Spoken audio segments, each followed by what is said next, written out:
মানবিক বাংলাদেশের রাষ্ট্রনায়কের নেতৃত্ব দেবেন ডাক্তার শফিকুর রহমান। এবারে জনগণ ইনসাফের পক্ষে রায় দেবে ইনশাআল্লাহ, পক্ষে রায় দেবে ইনশাআল্লাহ।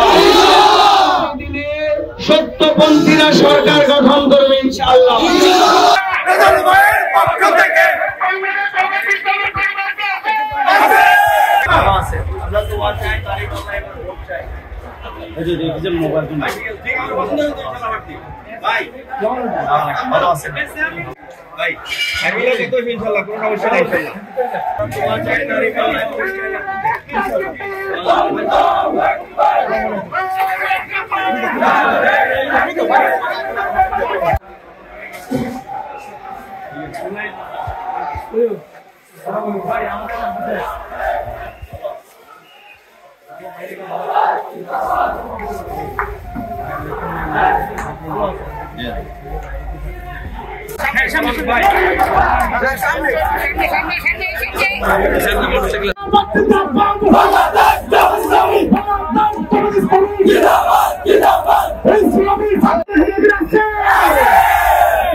Dari